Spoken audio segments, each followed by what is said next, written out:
The European Union has expanded its sanctions on North Korea in line with the UN Security Council's latest resolution. New to the EU's blacklist are 9 individuals and 4 entities which will face asset freezes and travel restrictions. Kim Yo-sun reports. The European Union has slapped additional sanctions on North Korea. In a statement issued on Thursday, it said that it added 9 individuals and 4 entities, including the state-owned Foreign Trade Bank, to its sanctions list. The measure comes in line with the latest resolution passed unanimously by the UN Security Council. Those newly added to the blacklist are subject to an asset freeze and travel restrictions in the region. With this, the EU has now put 62 people and 50 entities, including companies, organizations, or banks, to its sanctions list. And apart from the list, the EU also highlighted that it has autonomously slapped restrictive measures on additional 41 people and 7 entities. The statement also explained that the recently adopted UN resolution will be implemented in its totality by all 28 EU members. The EU also urged North Korea to immediately halt its provocations, while urging concerned nations, including the North Korea said it would strike waters near Guam sometime in mid-August. That is when Seoul and Washington are set to hold their annual joint military drills. And our Connie Kim spoke to some experts on their thoughts on how tense things could get by then. North Korea does not seem to be willing to back down from the high-level tit-for-tats with the U.S., as it has on Thursday specified that its Guam missile strike plan would be ready by mid-August. Pyongyang's statement deepens security concerns as it comes on the heels of Washington's confidential assessment that the regime has successfully produced a miniaturized nuclear warhead that can fit inside its missiles, crossing a critical point and becoming a full-fledged nuclear state. North Korea's track record of following through its words is also why Thursday's statement from the North's state-run Korean Central News Agency cannot be taken lightly and is seen as Pyongyang's move to increase its leverage against Washington. With an annual Seoul-Washington joint military exercise scheduled to take place later this month, experts are speculating that tensions surrounding the Korean peninsula will continue to intensify in August. But at the same time, there is also a tension on whether this brinkmanship will lead to a breakthrough dialogue between North Korea and the U.S. in resolving the current situation. We have 2 inexperienced, bombastic leaders that could stumble into nuclear war. And it's quite dangerous, and it's the reason why the 2 sides need to talk to each other. Right now, we're in a game of nuclear chicken. Both sides are threatening each other, back and forth, tit for tat, and it's just cycling upwards. And some North Korea watchers say Pyongyang is giving Washington some time to de-escalate the current mutual rhetoric by offering a deadline, with some pointing to North Korea's release of a Canadian pastor on sick bail as a positive signal that the North is willing to engage in dialogue with Washington behind closed doors. Over the past 3 decades, the Democratic People's Republic of Korea, or DPRK, has successfully conducted more than 80 missile tests. The pace accelerated after Kim Jong-un became supreme leader in 2011, following his father's death. This year, it broke a barrier. The DPRK fired intercontinental ballistic missiles, or ICBMs. The missile tests follow round after round of nuclear tests in the DPRK. Now, U.S. intelligence reportedly agrees with the Japanese defense conclusion that the testing may be linked to another milestone for Pyongyang, a nuclear warhead so small it can fit into a missile warhead. We won't place our self-defense nuclear deterrent on the negotiation table, whatever anyone says, as long as the U.S. maintains a hostile policy and nuclear threats against us. The DPRK says it will halt its proliferation when the U.S. stops its provocations, namely joint military drills with South Korea and Japan conducted off Korean shores. This year, the U.S. reported success with its missile defense systems, test firing in Alaska its controversial THAAD anti-ballistic missile, and intercepting an ICBM-class target over the Pacific with a missile fired from California. The U.S. says it's not only a show of force, it's a precaution. Combining nuclear warheads with ballistic missile technology in the hands of Kim Jong-un is a recipe for disaster. And because he isn't afraid to fail in public, North Korean capability will continue to improve. So we must study and consider every possible step to increase the defense of our homelands with the best and most effective solutions possible. Each side has condemned the other's tests and exercises. The U.S. has been especially critical of the DPRK's nuclear tests, and yet the U.S. has conducted more nuclear tests than the rest of the world combined. Though Washington's last nuclear test was in 1992, the DPRK's latest test was last year. China says the only way forward is for both sides to stop preparing for war and to start talking. China hopes that all relevant parties move forward together and through equal dialogue find fundamental solutions that address everyone's reasonable concerns over security. This is the most important key to solve the crux of the Korean Peninsula nuclear issue, the denuclearization of the peninsula. What we're seeing now, present day in North Korea, some sort of proof that maybe the negotiations and the deals that we've tried to work out over the years just don't work. Former State Department official Joel Witt is with us, and he worked on a North Korea deal back in the 90s. He's here in the studio. It's good to see you, sir. Good to be here. What do you say to that, you know, and now that you have maybe 20 years of hindsight to look back on it, was it all worth it to work out some of these nuclear deals with the North Koreans? Well, you know, when people talk about diplomacy, they talk about 20 years of failure. And in fact, the record is much more mixed. So, for example, when I was in the State Department in the 1990s, we reached a deal that stopped North Korea from building about 75 to 100 nuclear weapons. So when that deal collapsed, they had enough material to build less than 5. So I mention that as an example that diplomacy can work, but there are times when it doesn't work. There are limits, though, right? Because to your point, it did collapse. Yes, it did collapse, and part of that was because the North Koreans were doing things they shouldn't have been done. But I would argue the deal could have continued if we held their feet to the fire and got them to correct their behavior. How did that work back then? Why didn't we? We were talking with Rob O'Neill about presidents in the past, whether it's Clinton, Bush, Obama, leading up to Trump now. Haven't really done that, have they? And when they've had the chance to? Well, that's exactly true. You know, the Bush administration essentially walked away from the deal, having caught the North Koreans cheating, basically thought it would punish them by walking away from the deal. And the North Koreans just restarted their program. And then the Bush administration started new negotiations to try to reconstitute the deal they walked away from. So and then what about the 8 years of the Obama administration? The criticisms have to be fair there, too, right?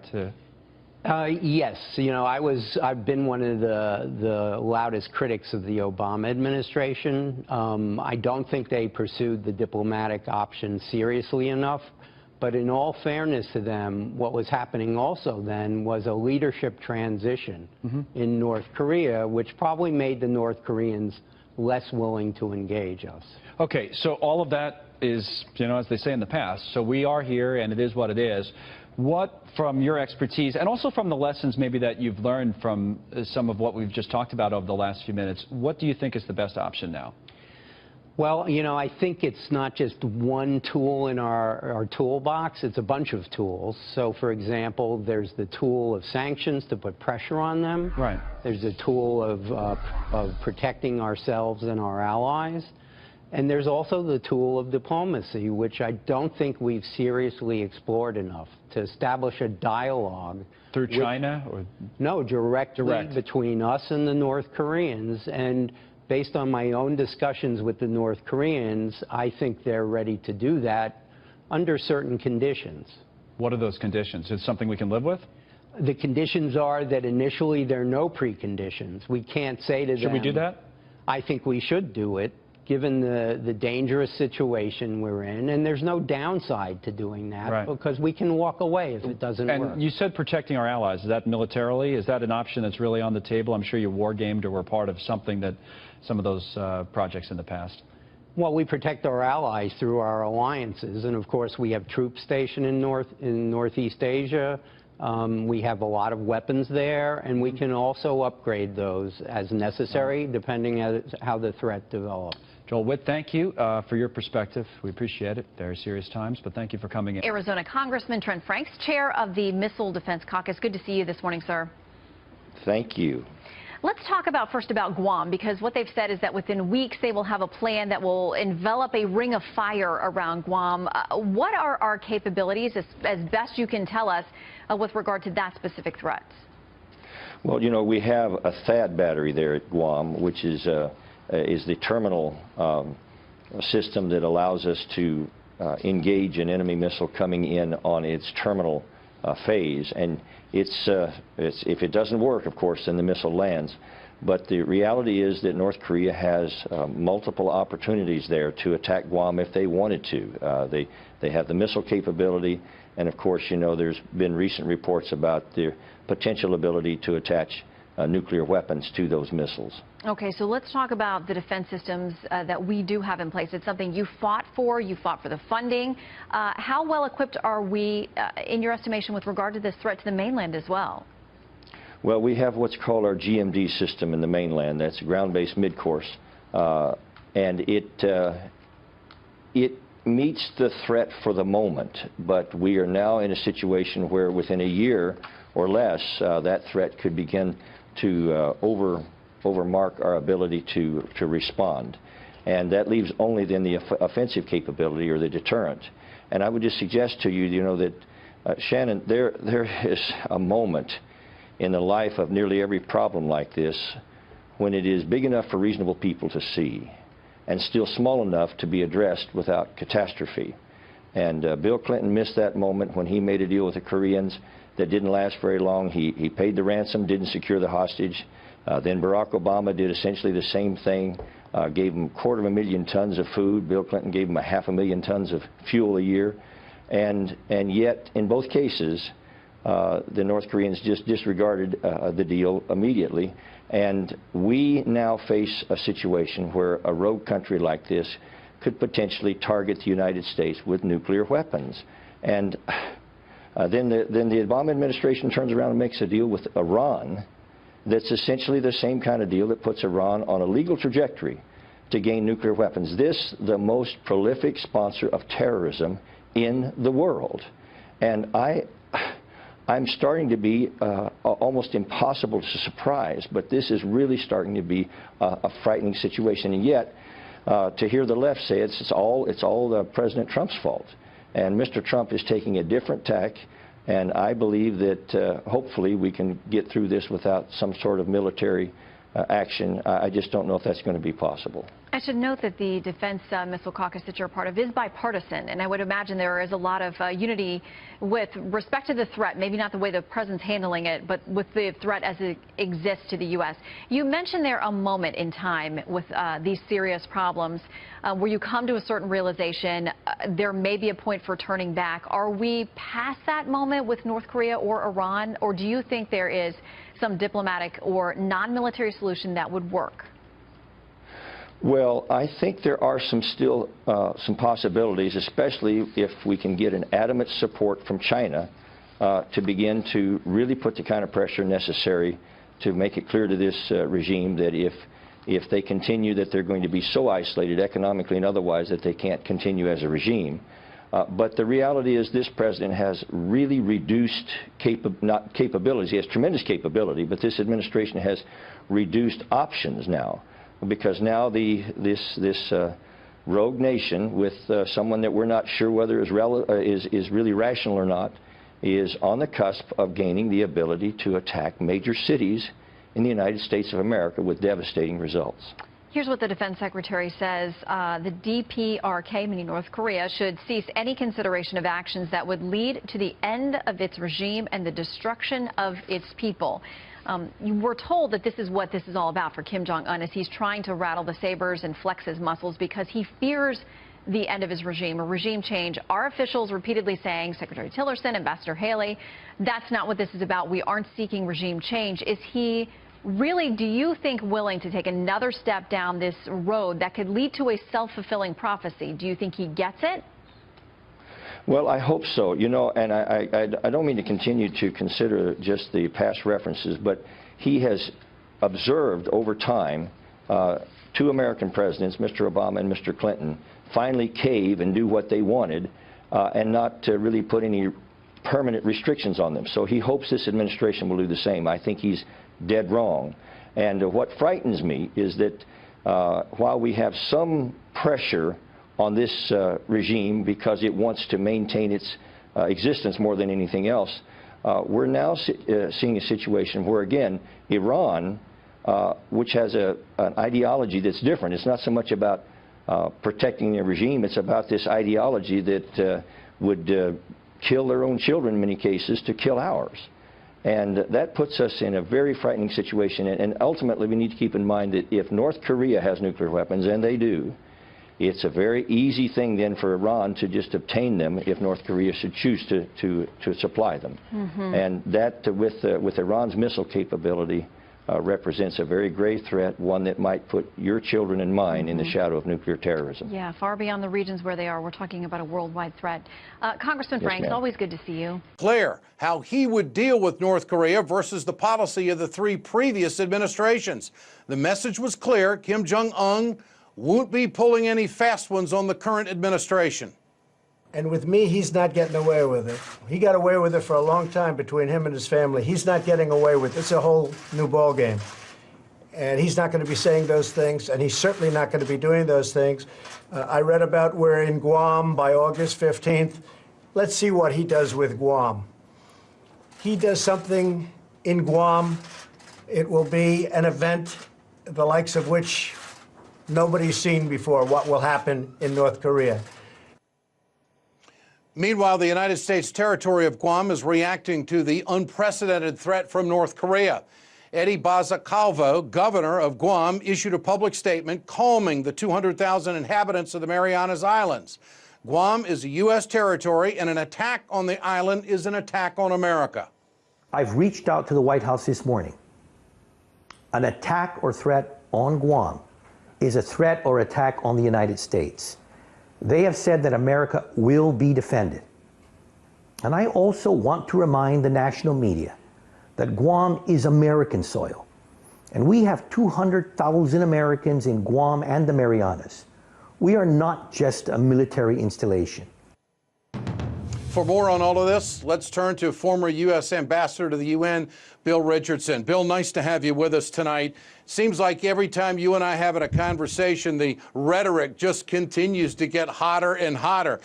Your thoughts on what the president is doing? Is this supposed to be some type of deterrent that we've never seen before? What do you make of it? Well, I'm not very happy with it. I'm very concerned. The level of rhetoric, the intensity of the rhetoric from both sides, the North Korean side and the president, our side has never been so tense. And this is not healthy because it scares people. You heard the effect on Guam. You heard the effect on South Korea, on Japan, on our allies, on the American troops there. 25 million people living in Seoul, South Korea, right within range of the DMZ. The danger, Ed, is how will Kim Jong-un react to his rhetoric? Will he act precipitously? He's unpredictable. That's the worry that I have. It's not healthy. Let foreign policy be done by the State Department, Defense Department, negotiations, diplomacy. Let's see if the sanctions work, these tough new sanctions. But, you know, just insulting each other and then these huge threats, these nuclear threats, are not helpful. Well, I found it interesting that Russia and China have not responded to what the president has said. What does that mean, if anything? Do we really know what their reaction and their response would be if Trump goes all out on North Korea?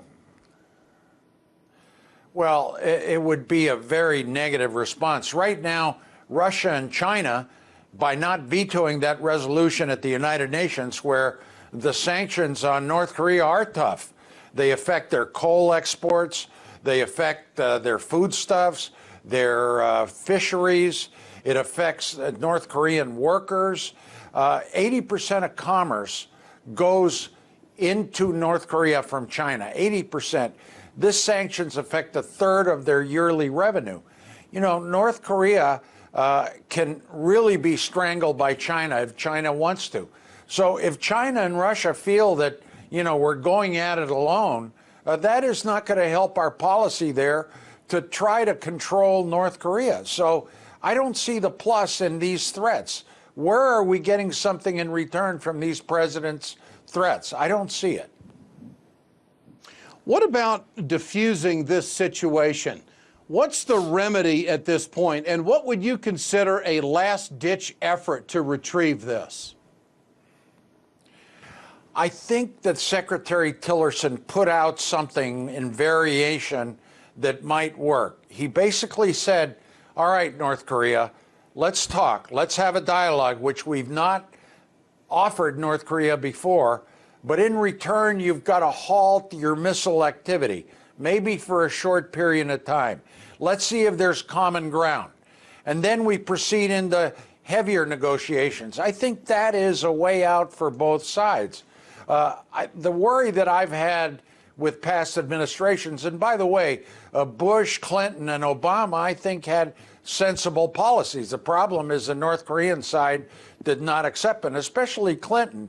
He had 9 years when North Korea did not develop a nuclear weapon with the agreed framework he cut with North Korea in the 90s. So I think this is Tillerson's area, diplomacy. You know, it's not the National Security Advisor. It shouldn't be the Department of Defense. This is diplomacy. This is a State Department. Let him try to make some kind of diplomatic arrangement. It's going to be tough, but I think that's our best hope to diffuse the situation, as you just asked. In the meantime, the president is not ruling out a preemptive strike. And that brings me to this issue of the involvement of the Congress. What are your thoughts on the silence? It seems like there's more comments on President Trump than there are on the actual situation of what's going on with North Korea to diffuse this. What do you see their role? Can he do a preemptive strike without them weighing in on it? Well, I think legally the president can do it, although whether it falls under the War Powers Act, the thing with North Korea, Ed, is that we're already at war with them under the armistice. So I think the president has that flexibility. The problem with the Congress being out of session and the deafening silence coming out of the Congress, except for Senator McCain, makes it easier for the president to maneuver and say these things. You know, they're all in recess, they're all in campaigning, and I see that the president is now fighting the majority leader, Mitch McConnell. You know, so he's at war with everybody, war of words, and I just don't see where we get anything in return, where that helps the country. I'm at a loss. In my lifetime, I've never heard a president talk like this. I've never experienced another country responding like this. And I'm just not confident as an American citizen that we know the world's reaction if we do get in it with North Korea. And I'm astounded that Senate leadership on both sides, House leadership, is dreadfully silent in all of this. Have you ever seen anything like this? No, I never have. And I mentioned that they're in recess, but, you know, they've got the megaphone, the Congress does. And the fact that they're in recess is not helpful, and that this crisis is happening right now. I've never seen the tension so high in the Korean Peninsula. I'm extremely concerned. I hope the president's advisors rein him in. General Kelly, you know, the new chief of staff, he's got to tell the president, you can't conduct foreign policy the way you're doing, with words, with fiery words, exchanges stooping to the level of Kim Jong-un and the North Koreans, who generate this rhetoric almost every day. But this rhetoric has gotten a lot more intense also from the North Korean side. Bill Richardson, always a pleasure to have you on the news with Ed. Thank you so much. I appreciate it.